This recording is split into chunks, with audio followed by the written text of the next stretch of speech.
So no, I had a lot of coaches, but the meetings were really short because I was like, are you financially independent? Are you, or do you need my money to pay your bills? And just shoot me straight, because I don't have all day, because there was a lot of fancy like gurus, Yeah. right? And like I said, there's a lot of smart, talented, broke people, and I met a bunch of them. And so I was just like, it's just, I want someone that's financially independent. Like, they've been free, they work because they want to, not because they have to. And then literally just through divine timing and introductions, I got introduced to my coach, and I worked with him for 4.5 years. And, he was in his 70s. I'm like, you're financially free? He's like, yep, have been since I was 42.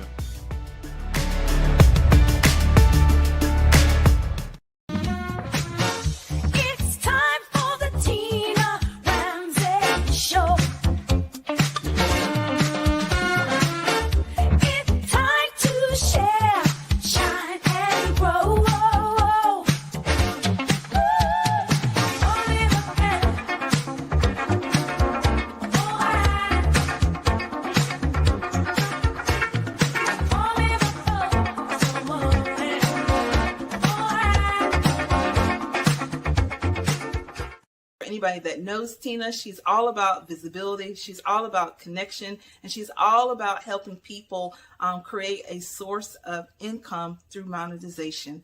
And so again, Tina is just really good at what she does. If you've not connected with Tina, if you've seen her show or heard her podcast and you're thinking about connecting with her, I highly, highly, highly recommend it. As a result of my connections with Tina, she has helped me with recruitment of speakers for my upcoming event.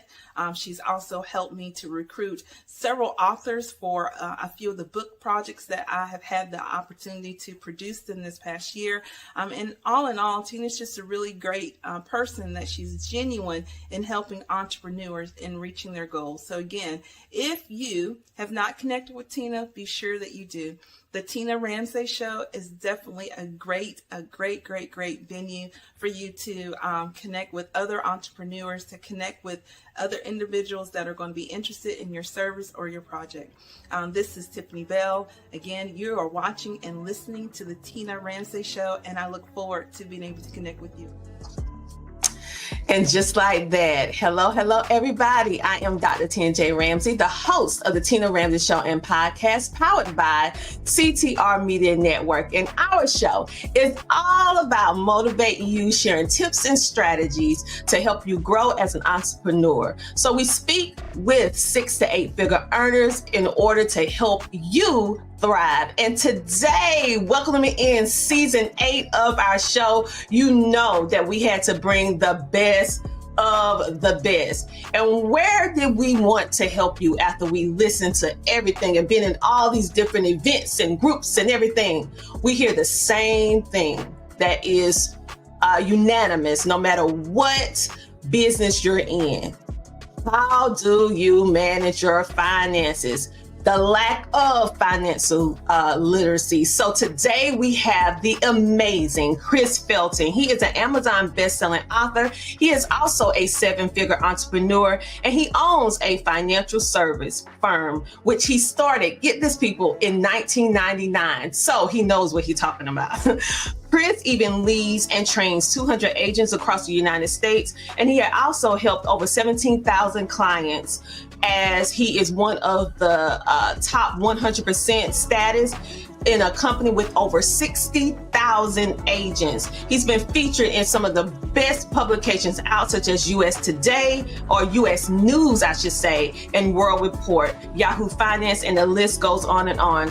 He's not only an author, but he's also a speaker. He speaks on stages with as much as 100 and goes all the way up to 20,000 people. So I know you cannot wait to hear from him today. Just as I am, I cannot wait to have this conversation with the amazing Chris Felton. Welcome to the show. Tina, looking forward to this. Thanks for having me. Listen, I am so happy that you came on the show to give us some of your time, because this topic of financial literacy. And in today, with everything shifting and changing from the traditional entrepreneurship, I would say, arena to more digital money, digital spaces, and everything is changing so much. So when I think about that, you had the opportunity, or you have the opportunity to lead so many agents, first of all, what made you decide to go into the financial industry? I wanted to learn how money worked. And, in my house, we didn't talk about money, religion, and sex. Okay. And, right. And my parents argued over money, fought over money, stressed over money, divorced over money. 60% of divorces are tied back to financial stress. My mom died at 64, colon cancer, worked her whole life, saved 10 grand. My dad made it to 88 miraculously and died broke. And so I inherited brokenness, right? I inherited that mindset, and, was smart enough to become a CPA and a financial advisor, but I couldn't make money work. So it just had just pervaded my family, is pervasive for generations. And I wanted to do something about it and figure it out.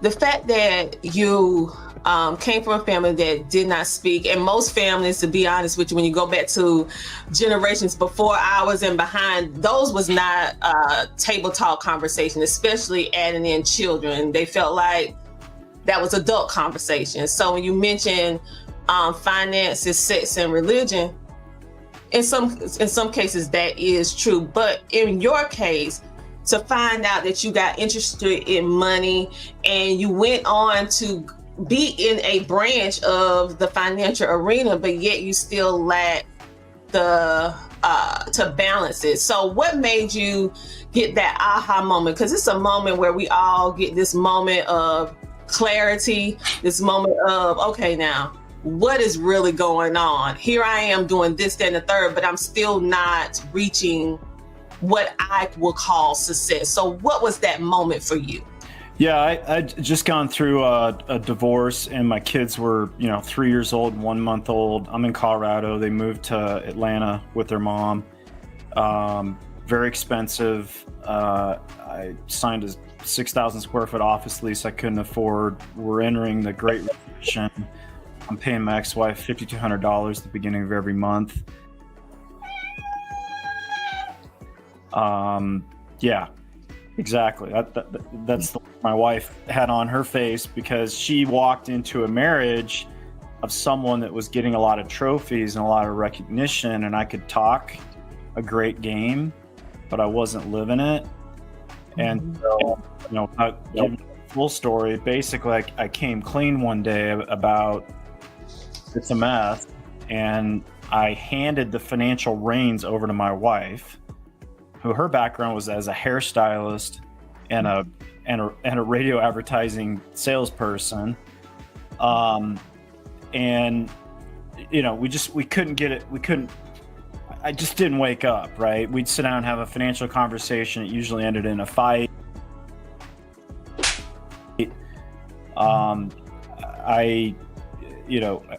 of my quotes is, optimism and delusion sleep in the same bed together. Right? Like, everyone's like, oh, think positive, be optimistic. But we as humans have to really avoid trying to be delusional about our results.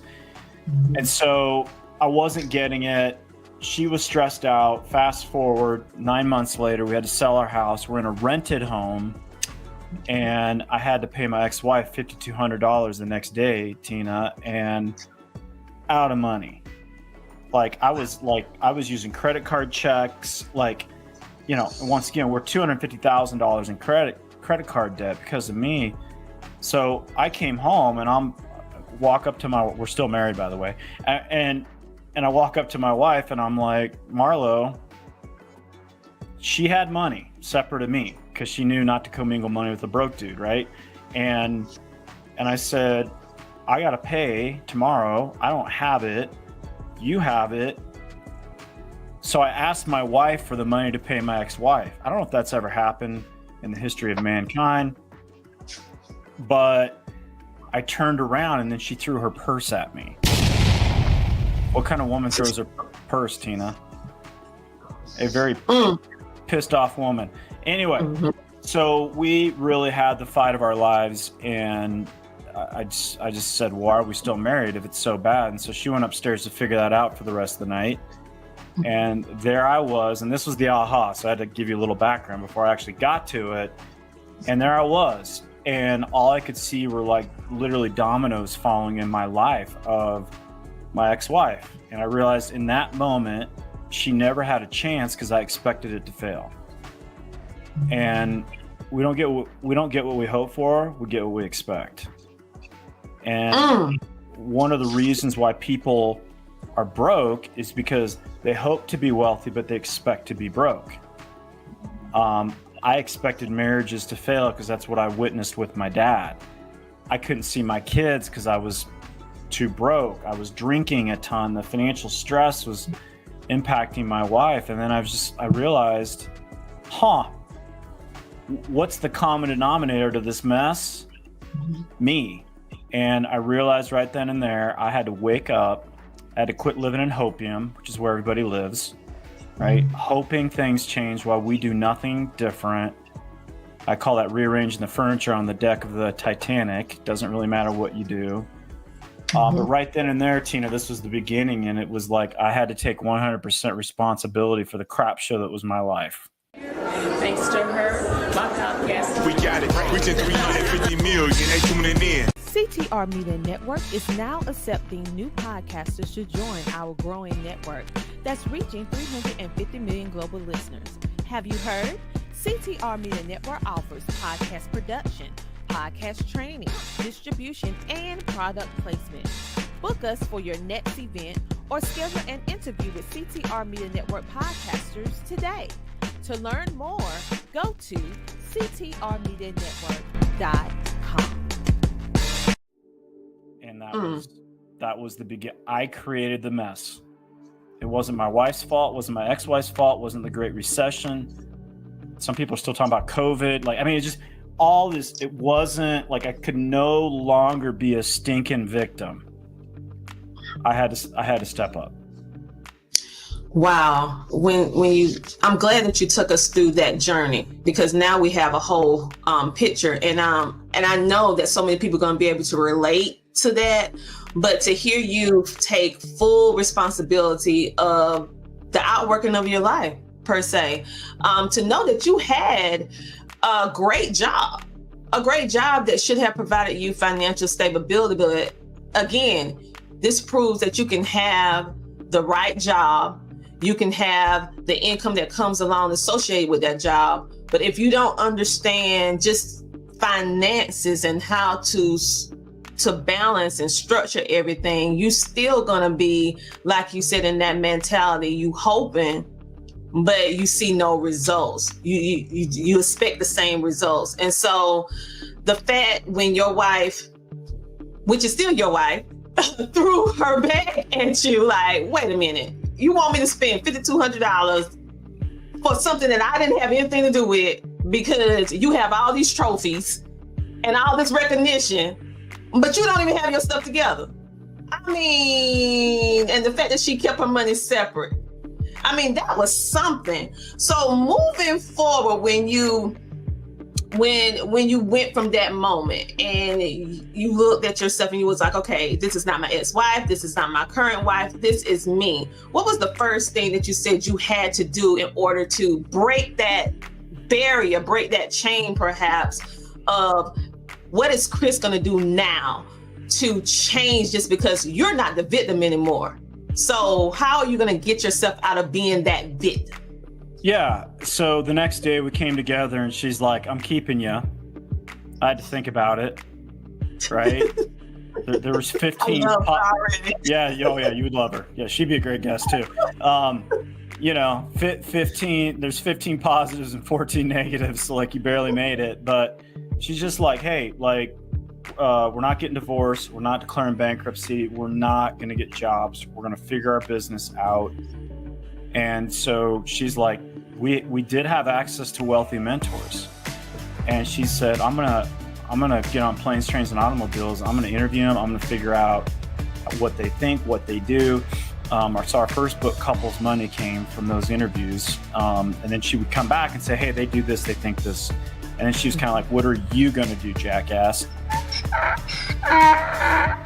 And I'm like, I am all in on figuring out how my mindset is creating a mess.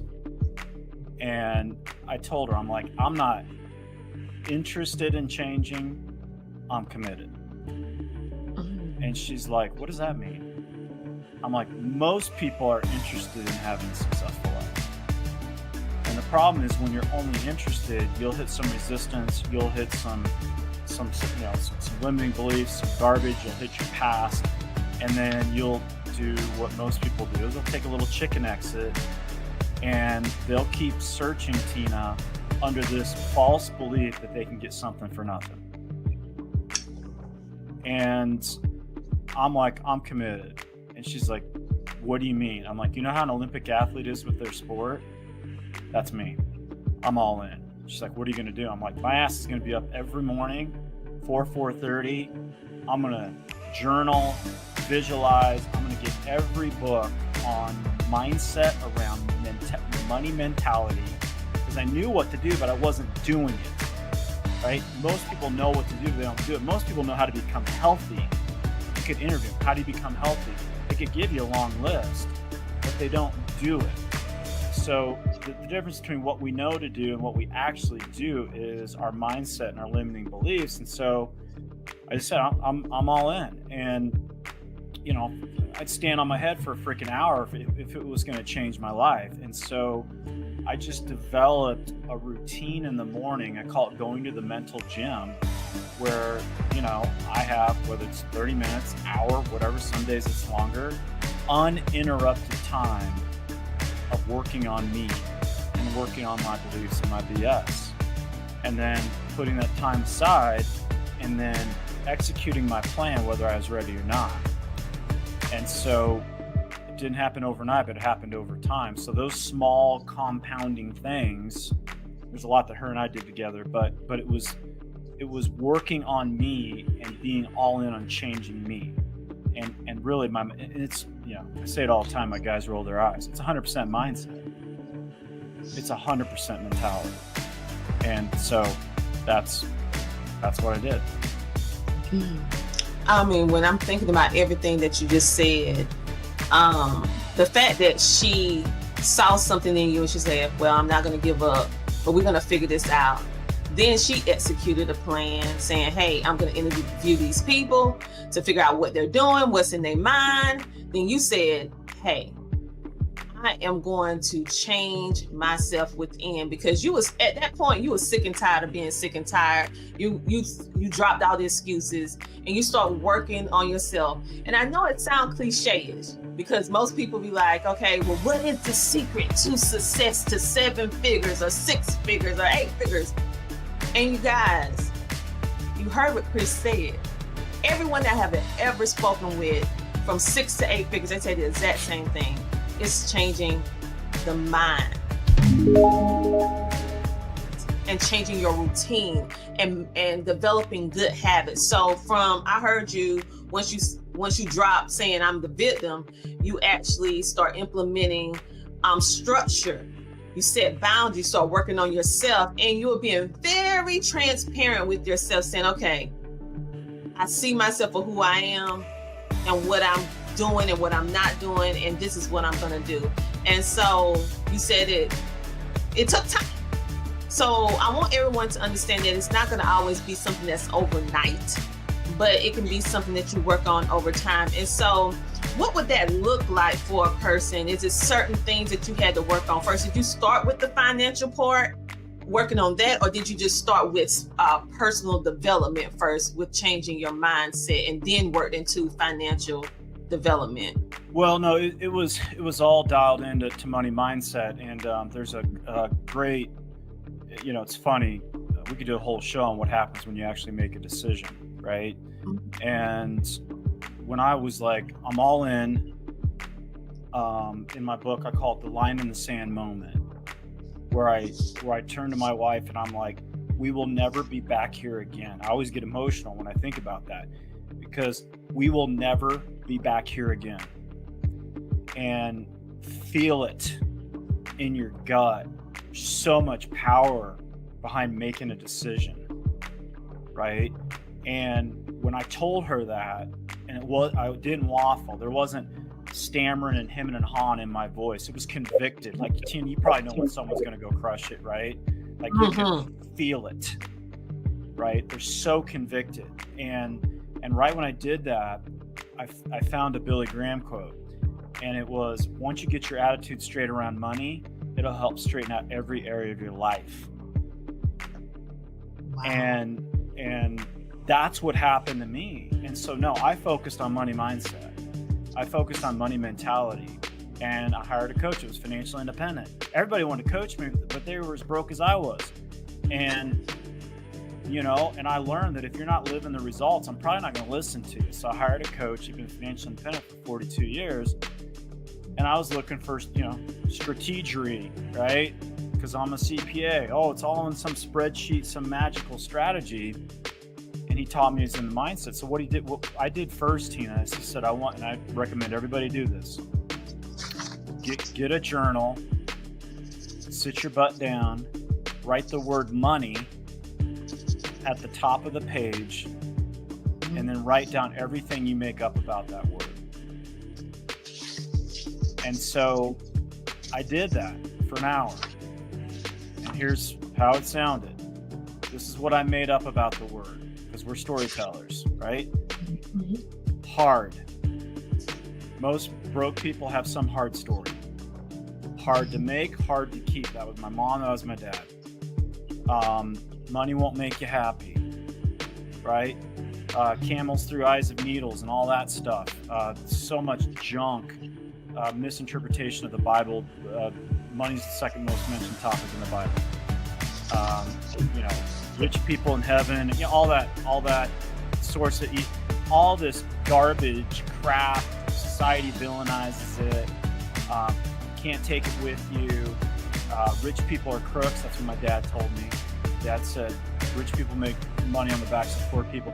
So I actually have it in my book. I lay it out, all my crap, and I'm like, I finally met the enemy, and it is I.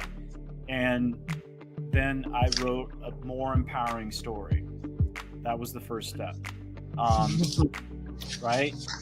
Money makes good people better and bad people worse. I'm a good person, right? Money is a scorecard of value that I create, right? So if I'm helping more people, I'm making more money. Making and saving big money is easy.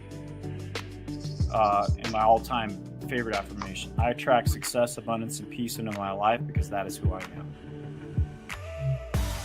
So anyway, that was the first start, is, okay, if I can shift my money story slowly but surely over time through imaging and visualization, personal development, affirmations, flooding my mindset with stuff that's going to shift me at an unconscious level, eventually I can change my life.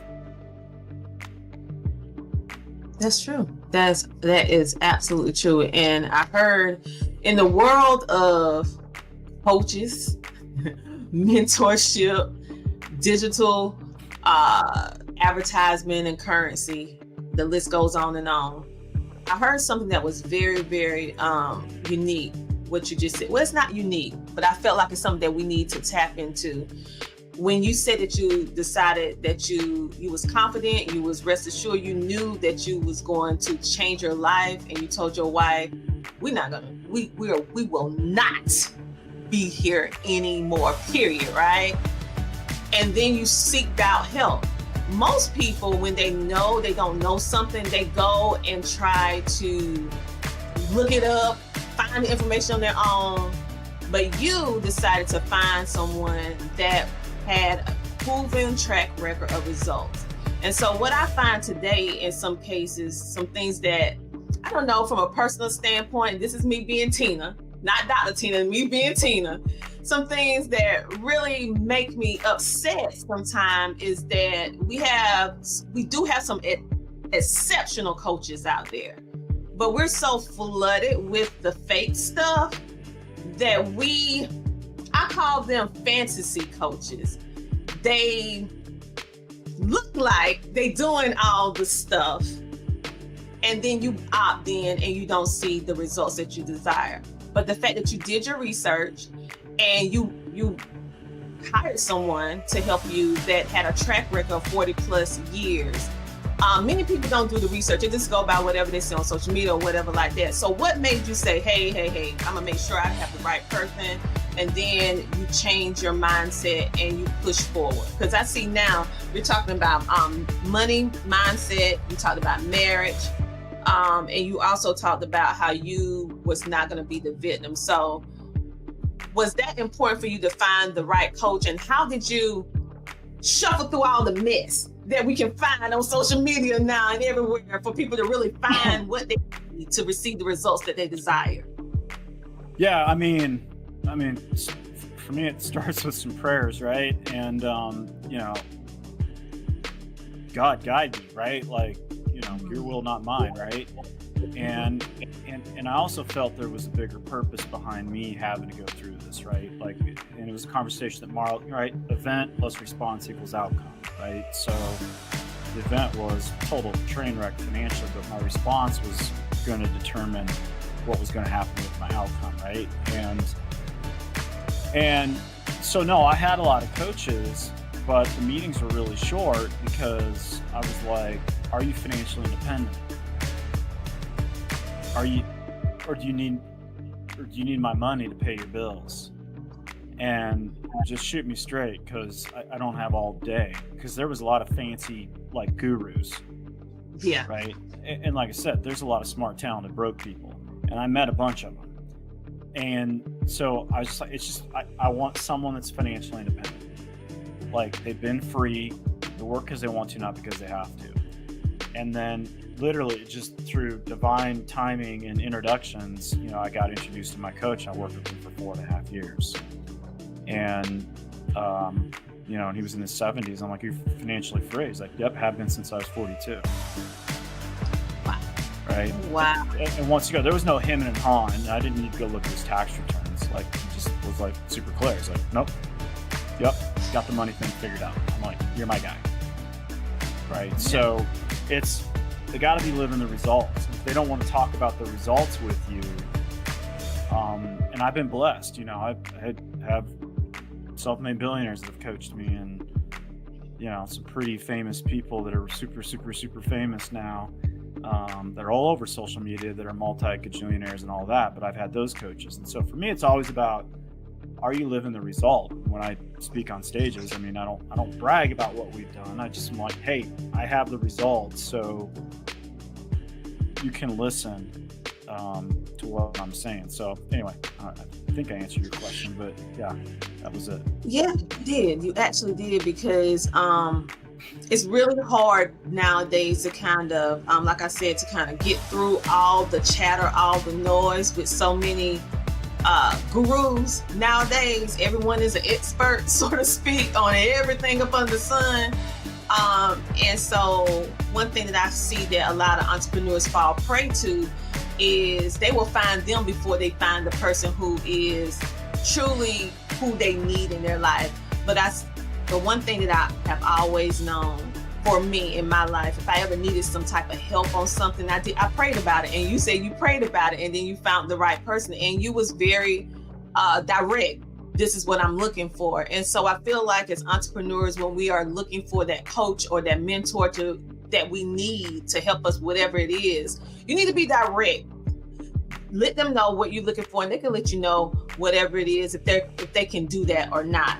And so when I think about your background growing up with not having financial understanding, divorce, and then remarried, then you coming into the place of financial independence for yourself, and it started with you. As a person, I see that you actually help mentor or you have so many different clients. So for an entrepreneur that now you know how to manage, now you know the finances, now you change your mindset, how do you take that in the arena with what you already learned from your past and who you have become now and shift it and bring it into the marketplace or to help other people who are ready to execute? They're like you. They're like, okay, I'm tired of this. I'm ready to be done. I want to have this financial independence. So how do you help your people? Because you have a very impressive speaking on stages, small and large. So what is one thing that you do to help someone who have that kind of situation? Where do we start at first? I know our mindset, but is there anything else that we need to do? Well, you got to get clear on what you're aiming for, and this is like one of the most beat up topics of personal growth and development. Like, it's just, everyone's like, gotta know your why. What you clear, all that. I mean, all the gurus say it, right? And I had been fortunate that I would be in some crazy rooms with successful people that are, making 15, 20, 25 million a year. And they'd all stand up to you and they'd be like, you gotta know what you want.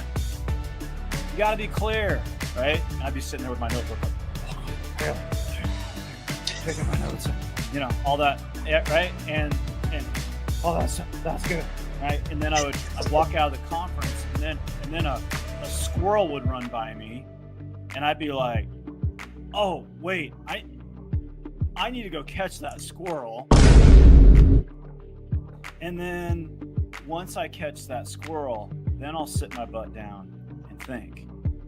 And thinking is the hardest work on the planet, especially with, these weapons of mass distraction that we have in our lives, right? And so, without getting into the whole story, I had finally gotten it. This guy that came into my business 6 years after me, but he was 10 times the size of my business.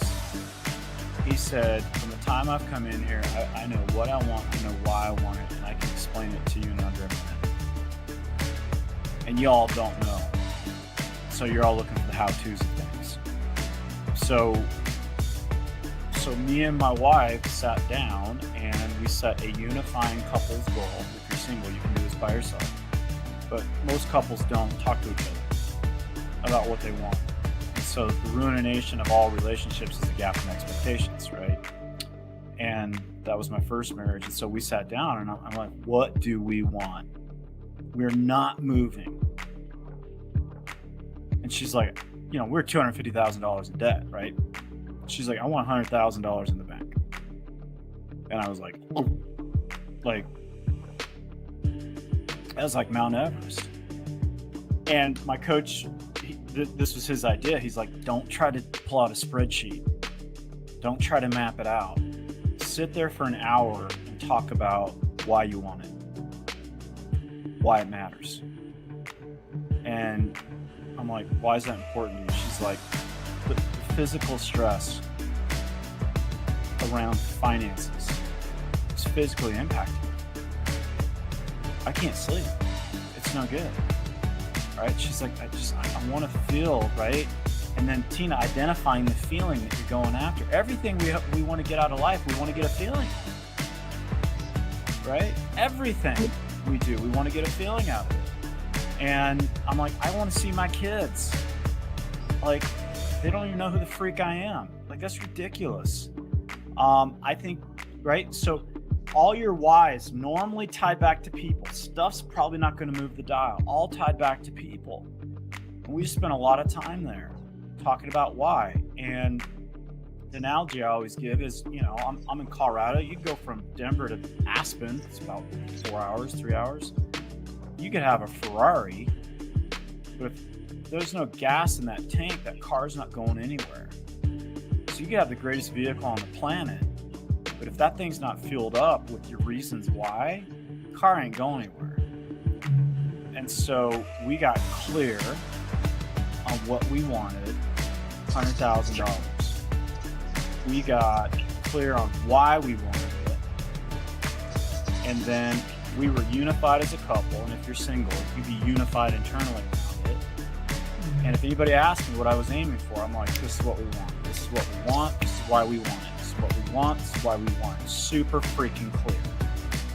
And then we put a plan in place, right? We put a game plan. And we wanted to get there in, I can't remember, it was about 2 years, whatever. But we mapped that thing out to what we had to do every single week, strategies, tactics, and processes. And then we had a weekly check-in meeting. Did we move closer or further away? And what that did, Tina, is that changed my, because I was the dumbass spender, right? And you couldn't get me to spend $1 on any crap that was not going to get us closer to that goal. I was so all in and committed to that goal. If I did, it would have felt like I was cheating on my wife.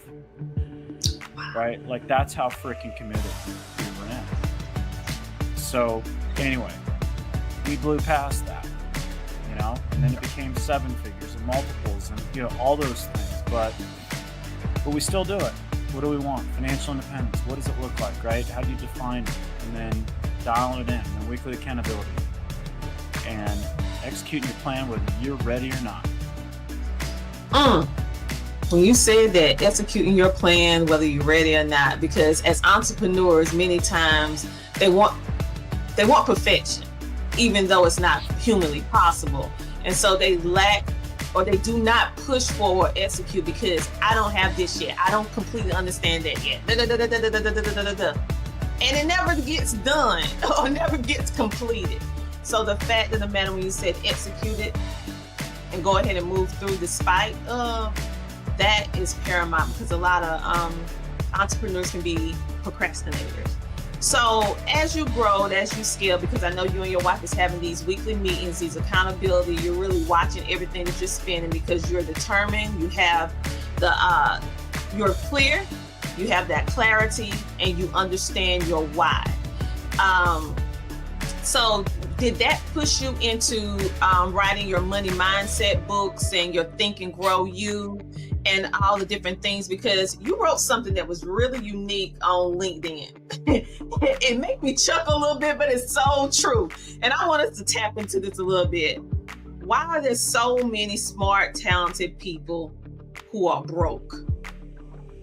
What made you even, because LinkedIn is a very professional place, and you just said, well, let me tell you something. It's a lot of smart, talented people that's broke. What made you even go there? Well, I mean, we're best in a position to serve the person we once were, right? Mm-hmm. So, you know, it wasn't that I was dumb, right? I mean, CPA, I worked for the largest accounting firm in the world. I was telling Fortune 500 companies how to manage their finance departments. I never got below an 8 in an accounting course. I passed the CPA exam on one crack. Like, I'm not an idiot. Why am I broke? It's mind-boggling that we can live in the richest country on the planet and 90% of people retire basically broke. It's nuts. So I wrote that article because everyone's, you know, busy. They got their weapons of mass distraction, right? They're just running around, living in hopium. And so I just want to kind of wake people up to, like, sit down and just be like, what are my financial results? Right? Am I living the results that I want?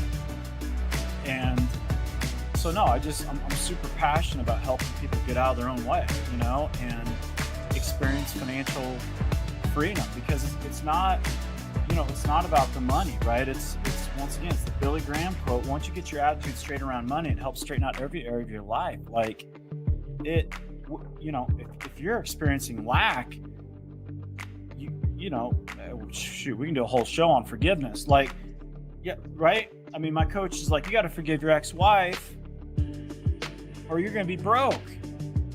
You'll never let your money in if you don't forgive your ex-wife. I'm like, what are you talking about?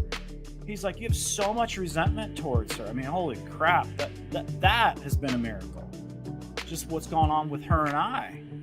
And my kids are 23 and 20 now, and they're thriving, and just, you know, all these things. But like, you know, God put the books on my heart, and, you know, thanks for having me on, Tina. But, you know, like, I had to I had to deal with, worthiness crap. Like, that's such a garbage concept, that I'm worthy or deserving, or just all these mind viruses that are running around you. You can't forgive yourself. You can't forgive others. You have a deservingness, worthiness issue. So once you get your attitude straight around money, you figure out that you're a child of God. You deserve, you're worthy. Once you forgive these people, once you just let go of all these freaking energy leaks that's stopping you from being wealthy, it's amazing. So anyway, I'm going on a little bit of a rant there, but I just want to wake people up, because they should be prosperous. And the only reason they're not prosperous is them. When you said the only reason why they are not prosperous is because of them, which means you the person, okay? And so one thing that I'm hearing that is just pretty much the same across the board with you, with all your experiences and your growth, is because you took responsibility and you really went into those deep places that really hurt. I mean, who want to deal with a relationship that did not work out, and then you get a constant reminder every month when you have to pay somebody $5,200, regardless if it's a man or a woman? Who really want to deal with that, right? And you want to move on, regardless. And so for you to be able to shift your mind, and then you have your mentors and ones listening to you saying, you're going to have to forgive. You got to let that go. You're going to have to really understand what worthy means and all of this. So the fact that I'm hearing all of your current success is really based upon not only your belief in God, but for you just undumping all the garbage in your life. I feel like we have all this garbage of past traumas, past relationships, past financial, whatever the case may be. And we hold on to it thinking that somehow it defines us. And so I'm seeing, and I'm so encouraged seeing you, that this was not the way that you was raised to have this financial stability. But yeah, you changed your life. So it shows that we have the power within ourselves to be able to change the outcome that we want to have. And so when you decide to go into, because it's a lot of different arenas that you could have went into in entrepreneurship, it's very vast. And you decide to go into finances. What made you decide to not only, we know what you made you decide to go there, but what made you decide to stay in the financial industry? Because some people change. They're like, okay, I did this, I conquered this, I mastered this, let me just move on. What made you decide to stay in such a complex arena of finances? Well, it's just, we don't learn this stuff. I mean, we don't learn it in school. I mean, the United States is one of the worst in the world on financial literacy. And it's just, I grew up in financial stress. It sucks. I freaking hate it. Like, it's just, I hate, I talk about in the book, when we kind of finally crossed over, Tina, and, we hadn't arrived yet, but we got this big paycheck, and, we didn't need to spend it on anything. Like, we could save all of it, right? We're still in our rented home, right? We don't have stuff and all that. And I woke up in the middle of the night. It was 3 a.m. and I raised up, and that had happened a lot in my life. And it was normally like fear, worry, doubt, horrible feelings. But this time it was like I woke up and I was just like, relief. Right? That original feeling that my wife and I said we wanted. And it was one of the, I can still close my eyes, I can still see the room, and it was like, holy shit, like that was unbelievable. Yeah. And right then and there, I'm like, God, I'm so glad I didn't quit on myself. Right? Like, I'm so glad I didn't quit on myself. Like, I'm so glad I persevered, right? Because your ego's not your amigo and wants you to, like, you know, no, I mean, you get comfortable being broke. It's ridiculous, right? and just that relief. And then I'm like, you know what? I want to teach as many people to have that, because it's one of the most powerful feelings I've ever had in my life. And one of the reasons why you want to get financially free is you don't have to freaking think about it. You have to manage your money and pay attention, but you can help so many people, and you're not consumed with all these fear, worries, and doubts and financial stress. It just sucks, you know? So it's a big purpose in my life, is to help as many people as I can have that feeling. I love it. It's because you're right. It's those early AM times people wake up. I used to wake up with good ideas, like something that I was working on, and my brain is crystal clear in the wee hours of the morning. And I know I need to move, do whatever it is I need to do. But you mentioned how that was moments where you felt the anxiety and the pressure, and to see how it transitioned from anxiety and tension, panic, worry, to now you and your wife, by strategically mapping out and planning after you had that clarity and everything was clear, and then you wrote it out and then you executed. Now you're waking up relieved and free. Now you have what your mentor taught you, brought you to, that financial freedom. And what I love about what you did after you finally reached that financial freedom status for yourself as an individual, and also what your wife initially said she wanted was $100,000, you didn't stop. You kept going, and then you turned around and said, hey, I need to teach other people how to do this. Because I want everyone to, well, not everyone, but the people who lock arms with you to be able to feel this feeling of relief, to feel this feeling of no worry.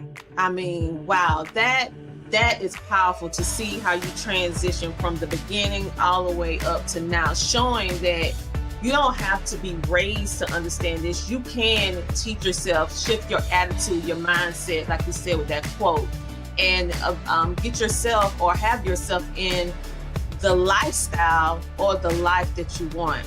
So for entrepreneurs, because you speak about your wife a lot, that's another thing that I really appreciate. You speak about her quite a bit, because you don't hear about too many couples that are successfully navigating this terrain of entrepreneurship. Usually they say entrepreneurship break up marriages, yada, yada, yada. So what things that you guys do? Is there anything particular that you do? I know you do business, but is there anything on a relationship base that you would say that could be beneficial for ones who are climbing, scaling up, to keep their relationship still intact? I know you may not be a relationship coach, but it's something that you guys doing that is keeping it together. Yeah. I mean, you know, in the back of our book, Couples Money, I mean, we have the 12 keys for financially harmonious couples, right? And this is from my wife's research and, you know, interviewing some pretty amazing rock star couples. And they didn't just have financial wealth, they had relationship wealth, kids, spiritual health, like they were the full package of wealth. But number one is they are and they feel like they're on the same page. And so that's huge. We're on the same page. I was talking to a great entrepreneur, you know, wife is stability and he's entrepreneur, crazy guy. But he was falling into the traps I was, right? Which is like, you know, one day I'll be successful. That's one of the most vicious mind viruses that exists in being an entrepreneur. And my coach is like, why aren't you successful now? Right? But he's living this one day I'll make the money. One day. Now you got to give 5 years or whatever whatever you believe. 3 years, 1 year, 5 years, whatever to be successful, whatever that is. So it does take time, right? And you need to give it time. But he's not making it happen, and she's frustrated. And they have a great marriage, but it's eroding, and it's because they're not on the same page. And so they're hiring me to get them on the same page, right? And kind of bridge that gap. So we don't always agree. She doesn't always like me, but she loves me. And but we're always on the same page. We're always on the same page about the goals, the clarity. We are clear as a couple about where we're going. And we communicate every week about it. Right? Because how do you build a relationship? Communication. How do you change your life? Schedule it. Wow, you're on the same page. And we don't even think about that. You're on the same page, meaning you're going the same direction. So yeah, now couples are like this, Tina, like, yeah, you do this, you change this, you this, and we're like, we did that. And finally, like, nope, let's just do this. Wow. Let's just move forward together, shoulder to shoulder. We're trying to fix each other. Woo, you said a mouthful there. Stop trying to fix each other. That's a mouthful right there. You might need to write something on LinkedIn about that. But that, because most of the time, you as a couple, if you have one that's an entrepreneur and one that is a little bit more serious than the other, sometimes their relationship crumble. And so having some tips or some strategies that can help forge that bond of marriage more stronger by understanding and respecting each other and working side by side versus face to face like you sizing off in a boxing match. That is simple, but yet, and I didn't even think about it, but that's all that you need. So that is some good advice or some good tips and strategies for the marriage couple. And if you are single, take what it is that you can take from this conversation and adapt it to you being a single person. So moving on into, I would like to talk about one thing, because you talked a lot about the, I would say the misconceptions or the different things that people will say about money, the different things people think about money. So what would you say is the most common financial misconception or mistake that most people encounter when they're dealing with finances, whether it's on a personal or whether it's entrepreneurship, or it can be a merge of both? Like, what causes their financial success or not? Like, what would be one thing? Respect for money. It's, yeah, I mean, my coach is like, money's a relationship. I thought of it like that. Right? And we can tell how functional it is based on your results. So, in Marlo, when she interviewed yeah, by the way, I mean, I talk about my wife all the time, but none of this happens without her. Like, zero zilch nada, right? Like, nothing. So she's, huge. But she's like, all these people I've interviewed, they all respect money. Like, they would never just say, oh, it's just $5. Oh, it's just $1. Oh, it's just $5. I mean, think about your number one relationship in your life. Would you just say, oh, it's just my husband? No. Oh, it's just my wife, right? Like, how good's that relationship? So that I didn't have it. I was like, oh, it's $100. Oh, it's just right.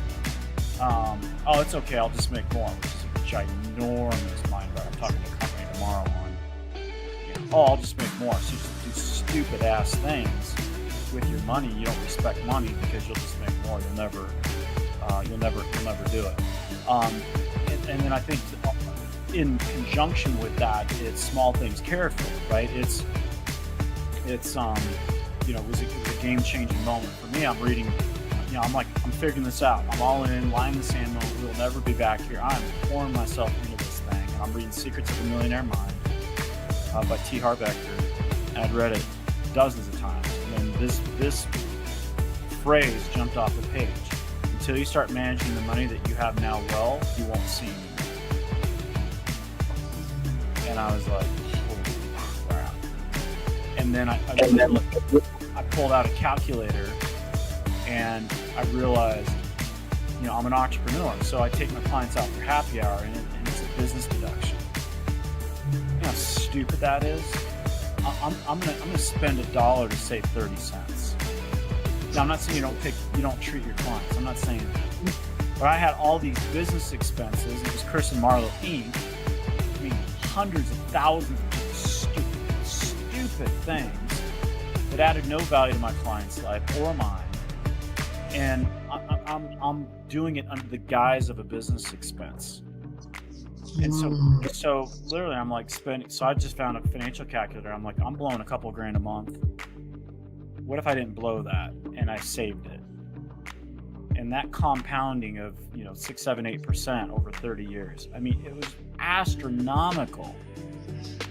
And so I quit doing happy hours. I had coffees instead. I quit going out to lunch. I just like, we went on a cash diet as a couple. Like, we're going to eat everything that's in the house. We're not eating out, right? We're just going to see, are we more miserable if we don't eat out and blow all this freaking money? It's just crap that brings no value to our life. I read a book called Money or Your Life. I don't know if you've ever heard of that book, Money or Your Life by Vicki Robin. The best definition of money ever. Money is something you exchange your life energy for. So if you're exchanging your life energy to make a bunch of money and then you're blowing it on crap that brings no value to your life, was it worth it? So it's just all that respect for money, small things cared for. Then once we started handling the small stuff and saving money and respecting it and tithing and doing all these cool things, guess what happened? God's like, I can trust you with more. So guess what happened? Bigger and better clients started showing up. Bigger and better opportunities started showing up. Because we could be trusted with small things. Yeah. Scripture say you have to be faithful in what is least before you can be in much. So that makes sense. Hearing all of that is something. And also helping with that misconception of what we have around money. And again, it goes all into the mind. And so it goes right back to that mindset. And so right now what we're going to do is, I have really thoroughly enjoyed this conversation with you, but we may have some people that want to start or join or learn more about finances. So what advice would you give to someone who may be aspiring to become a financial, or going to be a financial entrepreneur, I should say? What are some that you would say they would need in order to build a successful business? I mean, it's you have to be persistent. Like, it's just, you have to persist, right? And in my book, I have a chapter called "Quitter's Relief is a Lie." And it's this mindset that we have is when we start bumping up against our limiting beliefs and our limits of how successful we are, we want to pull back. And we think that when things start getting tough, this, like, if I just quit, I'll feel this temporary relief. But it's a lie. Because you will feel that relief just like a sugar high, but then there's going to be a massive crash. And there's going to be a crash in confidence. There's going to be a crash in all sorts of things. So, yeah, I mean, entrepreneur, financial services entrepreneur, you got to persist. It's a word I use a lot. Some people don't like it, but you got to get obsessed. You got to be obsessed. And middle class America doesn't like the word obsessed. But there's good obsessions. winning as an entrepreneur and winning for your family, winning financially for your family and for you is a good obsession to have. So when you're obsessed and you're all in and you persist, it'll happen. You will get the skills necessary to win. So, Chris, is there anything that you want to share with anything else you would like to share with our listening and viewing audience? Okay. There's no happy ending to unhappy journey. So embrace the process, love the process, right? Of getting better. A life spent seeking, this is Jeff Shore, it's one of my favorite quotes, it's in my book. Life spent seeking comfort results in an entirely uncomfortable existence. Comfort is not your friend, right? You got to be intentional about growing you. I mean, I'm more psycho than ever about getting better and growing because there's more levels, there's new levels. There's no end to it. But it's a phenomenal journey and it's worthy of your focus. Chris, I would like to thank you personally for being a featured guest on the Tina Ramsey Show and also being very transparent and sharing your journey from the beginning all the way up to now and what it looked like and how it felt, because you're right, we feel as human beings. And so how it felt for you and how when you had that moment where you were like, okay, enough is enough. I'm accountable. It's not my ex-wife. It's not this person, that person. It is Chris, and I am going to fix Chris. And now I'm moving forward. And you did not look back. You did not look back.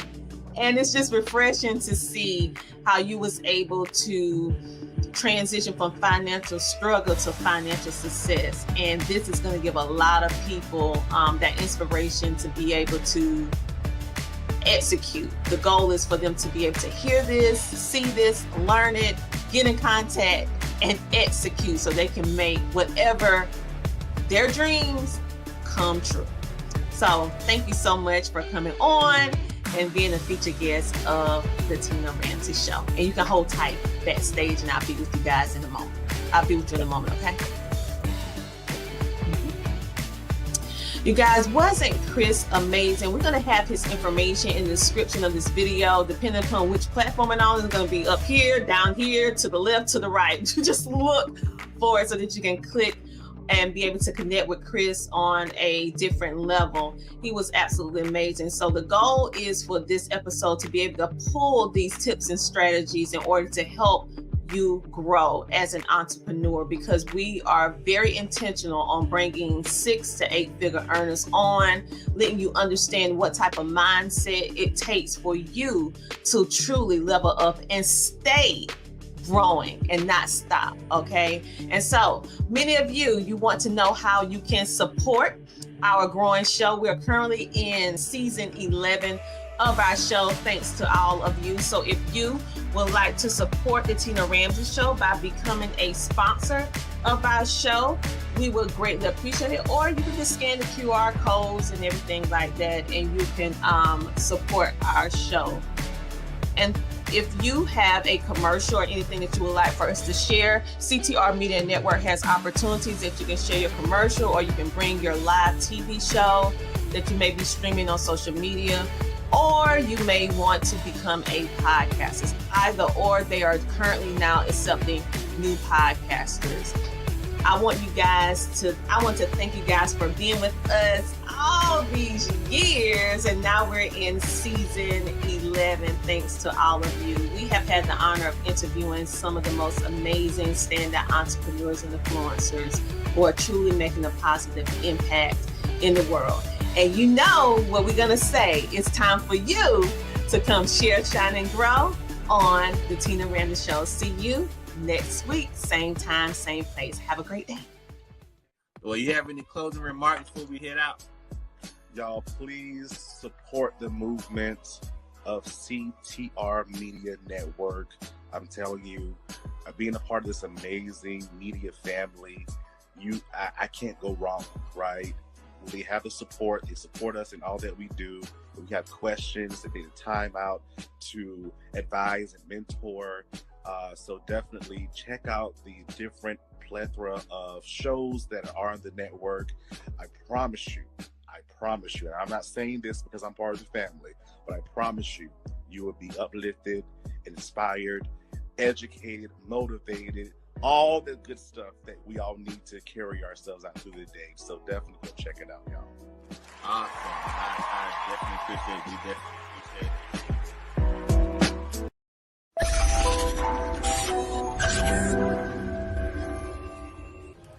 All right, so at this time, we are welcoming author, podcast influencer, Coach Tina Ramsey. What up, family? CTR Media Network. Yeah.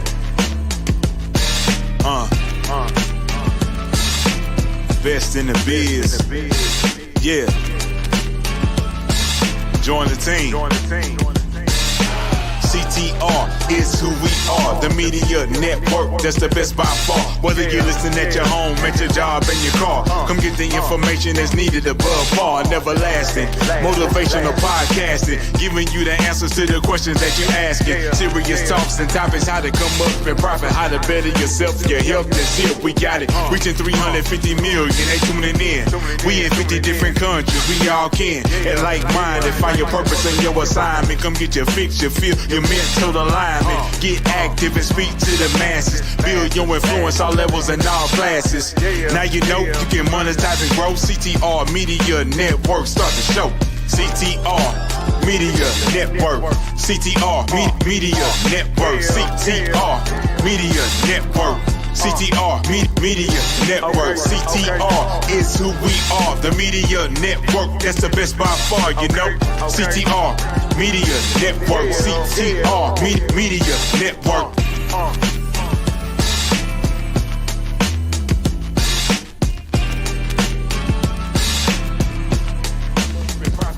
Yourself, your health is here, we got it. Reaching 350 million, they tuning in. We in 50 different countries, we all can. And like-minded, find your purpose and your assignment. Come get your fix, your feel, your mental alignment. Get active and speak to the masses. Build your influence all levels and all classes. Now you know you can monetize and grow. CTR Media Network, start the show. CTR Media Network. CTR Media Network. CTR Media Network. CTR Media Network. CTR is who we are, the media network, that's the best by far, you know. CTR Media Network. CTR Media Network.